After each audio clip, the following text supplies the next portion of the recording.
banging, ladies and folks. My name is Chris R.R. Bauzo, and this is my show.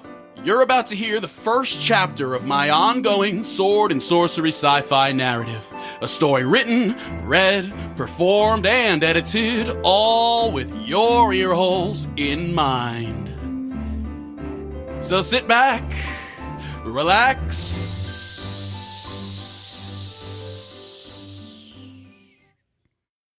and allow me to unfurl the wizard scroll. Nightfall in the Tiger Woods. That lush expanse of pines, oaks, and ash trees which sprawled across the realm of Yergsland for miles in every direction. As deer, raccoons, owls, and all the other little woodland critters could be heard going about their usual business. A tree branch snapped and hit the grassy ground with a girthy thud, as a squirrel who was just passing through hoisted the thing over one shoulder and continued on his way. That was my dick, said the tree. We pan in from above the forest canopy and down into the humble burg of Ashtown. As far as villages go, this is about as small as they come, with only about 24 or so huts, hovels, shops, and shit shacks to go around. A wooden sign sat proudly on the town outskirts, which read, "Welcome to Ashtown, population 69. And presently a whole plethora of villagers were gathered together in the town square, torches and pitchforks drawn. One guy even had a torch with both ends lit for some reason.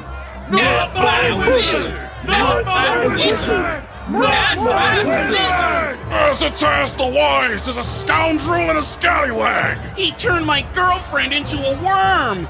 He came into the bakery, ordered a pie, and took it without paying. He scammed me for some bogus x-ray glasses. That blasted old fool has performed such sinister deeds on us for far too long. And tonight, we put an end to this madness, once and for all! Grab your torches, grab your pitchforks, grab your crossbows, swords, and whatever the fuck else you can get your hands on, lads! The wizard dies tonight! Not my wizard! Not my wizard! Not my wizard! The disgruntled bunch repeated their refrain and made their way up the hill at the edge of town, up to the old bastard's doorstep, as that squirrel from before lit one end of his branch like a torch and joined in the rioting for no goddamn reason. Around the same time, a sentient and dickless tree could be heard wailing in agony somewhere in the surrounding woods. It's not attached anymore, but it still burns! Oh, I am in such great pain on this day! What sorcery is this? Nobody cared, because fuck it, he's a goddamn tree. On the outskirts of Ashtown, well off into the surrounding forest, the Wizard Tower stood in a small clearing, far taller than even the mightiest of the pines, oaks, and ash trees that call the Tiger Woods home. Seemingly carved out of but one gigantic block of reddish-brown granite, this tower, this impeccably constructed marvel of civil engineering, had stood erect in the forest skyline for as long as any of Ashtown's inhabitants could remember. And in the highest room of this stone obelisk, a wrinkled old man was in the middle of showering, singing to himself as soapy water ran down his knobby old body. This wizard that they're talking about, I wonder who it could be, 'cause they know I'm the magic man, the magicest man you ever did see. When you see me walking down the street, hey, hey, when the fellas wanna, hurry! Get the fuck out of here, you goddamn narrator, or I'll slap you silly! The adjacent room, the wizard's bedchamber, housed a multitude of artifacts, scrolls, and books that lay neatly arranged on bookshelves lining one wall of the room. Up against another wall was his prized 420-gallon fish tank, teeming with miniature versions of a vast variety of deadly sea monsters. We're talking mini krakens, we're talking mini sea dragons, we're talking regular-sized clownfish, and in case you were wondering, yeah, there was a tiny Moby Dick in there, thanks for asking.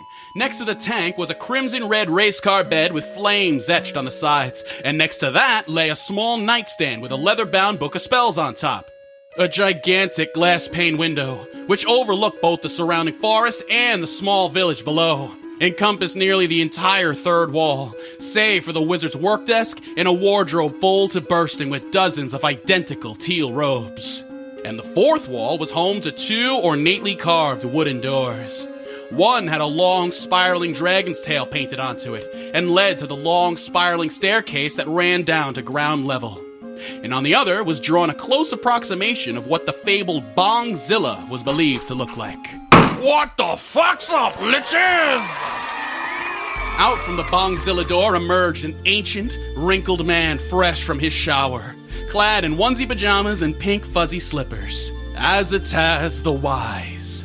His long white beard hung down to his chest, and his eyebrows were bushy and full. They hung over his eyes in such a way that it left his wrinkled old face in a permanent scowl. Boy, am I tired. He said aloud to no one in particular. I just can't wait to lay down in my rad race car bed and get a good night's rest. The wizard's head whipped to the shattered remains of his window, down to the rock on the floor, then back at the window again. Just before another rock came flying in and completely fucking obliterated his fish tank. Oh, come on. We're really fucking doing this shit again?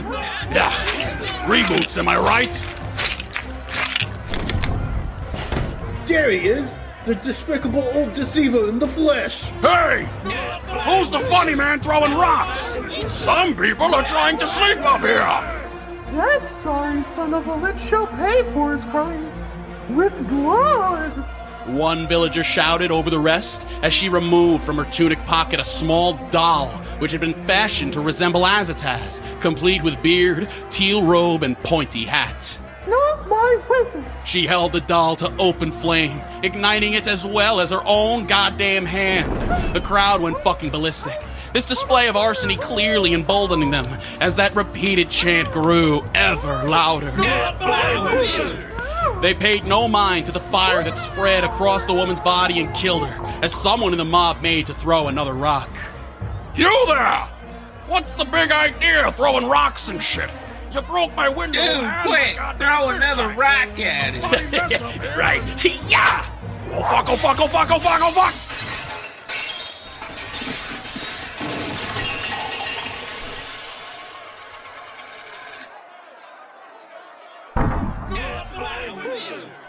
Battering ram? Jesus Louises, what's gotten into these people? I mean, really? You'd think after decades of torment and tomfoolery at their expense, these damn peasants would know better than to mess with me. Mess with Azataz the Wize. He sprung to action immediately, first stripping from his wet onesie and tossing it into the hamper. Then he removed one of the dozens of identical robes from his wardrobe, slipped into it and popped the collar all cool-like. Finally, to complete the look, he donned his pointy wizard hat, embroidered with a pattern of moons and stars. Then he looked straight at the camera and said at last, Today's episode of The Wizard's Scroll is brought to you by listeners like you. Head on over to patreon.com/The Wizard Scroll today for instant access to all sorts of patron-exclusive content, including, but not limited to, early access to new episodes before they're released, phone and desktop wallpapers, and a whole bunch of other shit as well. Sign up for a small monthly donation today at Patreon. That's patreon.com/The Wizard Scroll, and you better know how to spell that. Anyway, that's about it from this old blabbermouth. Azataz, out. Not my wizard! Not my wizard! Keep on battering, lads. Not my wizard! Together as one. Not my wizard! It's no use. The wizard's magic's barred the door. But then, just as all hope for bloody vengeance seemed to be lost, a small elf girl of 5 or 6 years, clad in a skirt of leaves and a sash adorned with bright, colorful badges, she entered the clearing unannounced. With her small wooden cart in tow, she marched up to the front door, rang the doorbell, and spoke the evocation of her ancient order. Elf Scout cookies. The door immediately flung open with such force that every last one of the 68 townsfolk, that one charred and burnt husk, and even the squirrel were all tossed several feet back. Everyone save for the Elf Scout, who stood unaffected by the shockwave that had tabletopped everyone else with ease. I'll take 2 boxes of whiz mints, please, he said as 2 gold coins materialized into his hand. 2 boxes of Whiz Mints. Coming right up, Mr. the Wise. Thank you, dearie. Run along now. The girl obeyed, disappearing back into the forest whence she came, carriage in tow. Then the wizard shifted his attention to the angry mob, which now formed a tight semicircle around him. He reached into his sleeve and removed his staff, with its smoky orb nestled atop it, glowing as bright as the sun. As for the rest of you, this is your final warning. Leave. Now. Leave before I... Not my wizard! From somewhere in the crowd, another rock came hurtling toward the wizard. But right as it was about to hit its mark, to come crashing into Azataz's jaw, the rock stopped, dead in its tracks. It hovered in place mere inches from the wizard's face for a pregnant moment, much to the astonishment of the townsfolk. They stood there, in shock, in fear, or most likely a combination of both, standing there as the levitating stone came hurtling right back at them, pelting the pesky little rock thrower right between the eyes. Do you fools know nothing of the rule of 3s? I mean, I'll admit, the rocks, yeah, they were kind of funny the first couple times, but now you're just being obnoxious. The wizard spoke casually, as if he hadn't just straight up murdered that man. Because why should he care? Over the course of eons, Azataz the Wize had honed his magics, had mastered the art of the arcane. And now he possessed the power to bend reality itself to his will. For all intents and purposes, he was a god. For all intents and purposes, he was their god. And those townsfolk, no, those insects, those mere mortals made to commit that most mortal sin of deicide, fuck that. Obnoxious, blasphemous punks you are, the lot of you. Perhaps you have all outlived your usefulness after all. Perhaps it's time to put you all down like the worthless little worms you are. Hey, that's my girlfriend you're talking about! With this, he pointed his staff toward those craven sheeple who even now still repeatedly chanted that blasphemous refrain, "Not my wizard." Not my wizard! He pointed it at those fucking assholes that had vandalized his home and killed his pets. His stance widened. The orb nestled on top began to glow a piss yellow. You know, like when you eat a shit ton of Lucky Charms and your piss is like super yellow? Like that kind of yellow. And before any of the villagers had time to react at all, he roasted them alive. Not all of them. Not yet, at least. It'd been a long while since Azataz had a chance to flex his magical prowess, and he fully intended on relishing this opportunity. So he aimed his blast carefully, being certain not to hit too many people at once. But the ones he did hit, the ones that were unlucky enough to get themselves caught in the beams of yellow light emanating from that glowing orb, their skin and muscles melted off like in that scene from Raiders of the Lost Ark, such that only their skeletons remained. Scarlet, oh look out! Ah! Bob? No! It was around this time that the villagers realized they were in some deep shit. Because after a man, woman, or gender-neutral character found themselves enveloped in a beam, after their skeleton was picked clean by that acidic blast, the bones that remained would rise of their own accord. I'm free! I'm finally free! Bob, is that you? Ugh, I ain't your mom anymore, kid. I'm a skeleton now. Hi, nice to meet you. My name's Jerry. Skeleman? Oh, this can't be right. Unless... Let's start a fucking riot! One skeleton cried out loud. Right! The rest rebuted as they all started hurtling their own goddamn bones at the remaining villagers, the ones who scrambled to defend themselves from the impromptu bone horde at their midst. Despite being outnumbered 2-1, the skelemen had no trouble gaining an early upper hand over the panicking townsfolk. Double Torch Guy tried to deflect the bones thrown his way by twirling his namesake two-sided torch around, like Darth Maul or some shit if that was invented in this universe, but this display did nothing to stop Jerry the Skeleman from leaping from a tree branch and aiming for the man's skull. Elbow first. Taste atomic elbow, you atomic ass eater! Meanwhile, in the throes of combat, whirled and swirled a grizzled red-headed warrior with an eye patch, wielding a broadsword in each arm, spinning in circles and slicing skelemen apart 2 by 2. Scarletta! Skeleman on your tail! Dad! 2 of them are getting away! Good eye, daughter. I'm on it. The warrior gave chase, running after the duo on legs gone weary with age, charging into the brush with his blades brandished until he spotted his quarry.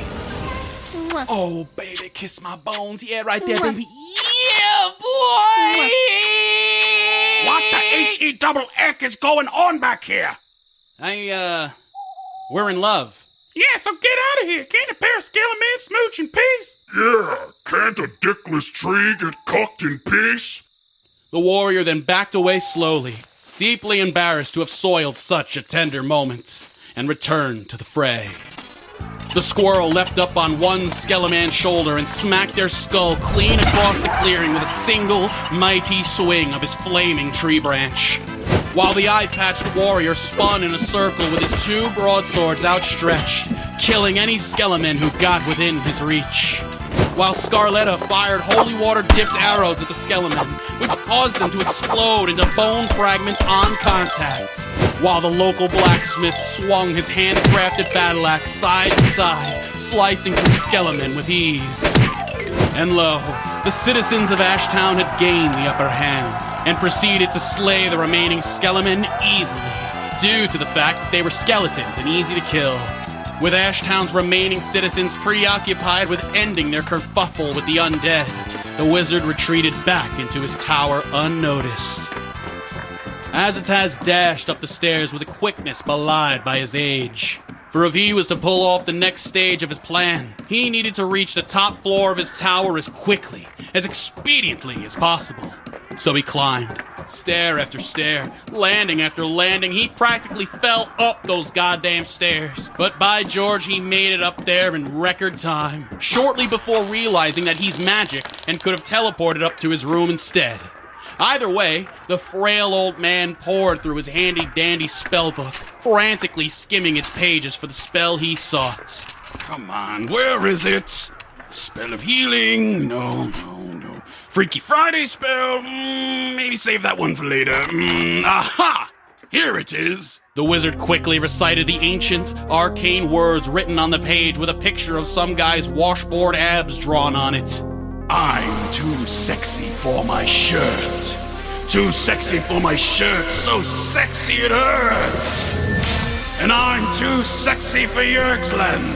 Too sexy for Yerksland, New York, and Japan.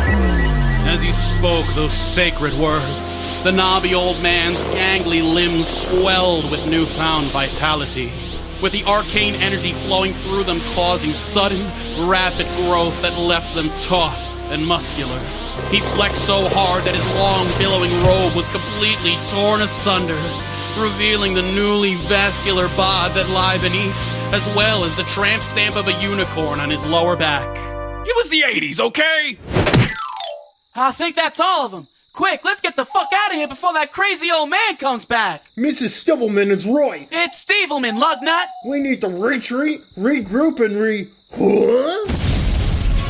Flash shards rained upon them all as Azataz the Wize burst through his penthouse window, hovering in midair, looming there, menacingly, his floating, yoked physique glowing with a bright yellow aura that almost resembled a third moon in the night sky. Now, who to kill next? Eeny, meeny, miny, not my wizard! Hee-yaw! You! The wizard zoomed from the sky, clocking in its speeds over 69 times the speed of sound, falling feet first, drop-kicking his way right into the crotch of the local blacksmith. Now his junk was struck with the force of 1,000 suns, causing his phallus to fly freely to and fro across the clearing. And after a moment or two of this, the cock rocket finally came crashing back down to the ground, right next to where Mrs. Stevelman was currently standing. And lo, she had been utterly annihilated in the resulting explosion. Only a pile of ash and her signature pair of goggles remained. Oh, would you look at this? An adorable little squirrel. Oh, zap! Upon being blasted by the blasphemous old fool's blasphemous eye lasers, a monstrous change had begun overtaking the squirrel. A spectacle that looked by no means painless, as the little guy's body grew to the size and proportions of a man, as Freddy Krueger claws burst from the skin on the back of its paws, as its buck teeth grew into one single razor-sharp point. You ready to murder these fools, ya boy? The wizard asked as he sauntered right up to his latest abomination and scritched it under the chin, looking out toward the crowd of terrified villagers he had been picking off one by one all throughout the evening. How about him? The red-headed fellow with the eye patch. Yes, master. Dad! Scarletta, run! I'll try to hold him off for as long as I can. Oh! The bestial squirrel sprang from its prone position on the forest floor and sunk those blades of sharpened bone right into the jugular of Scarletta's father. And let me tell you, he got his shit rocked by that squirrel. The one with blood and viscera dripping down its chin as it slowly arched its back and stood on its hind legs. This is the part where you run away.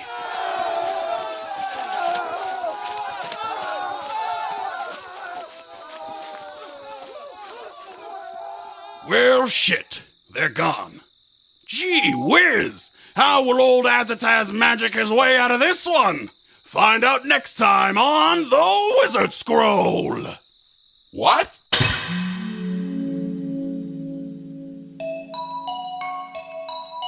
Thanks for tuning in to me screaming about wizards for 20 minutes. If you're still here after all that, odds are that you enjoyed it and are stoked for more. Well, fear not, dear listener, because let me tell you what's in store. A lot of episodes. Like, a whole lot of them. Spread across 2 podcasts, no less. So, if you're new here and want to wait until all of Season 1 redone is all out and wrapped up before checking out the rest of the story, I've got you covered. So, go ahead and give a gander to Wizard Scroll Nights. A cavalcade of all the bonus content I've produced with my friends over the years. Interviews, one-offs, goofs, spoofs, skits, and just shooting the shit. Anyway, word of mouth is how this show can continue to grow. So share the shit out of it with everyone you know. And until next Saturday, bye.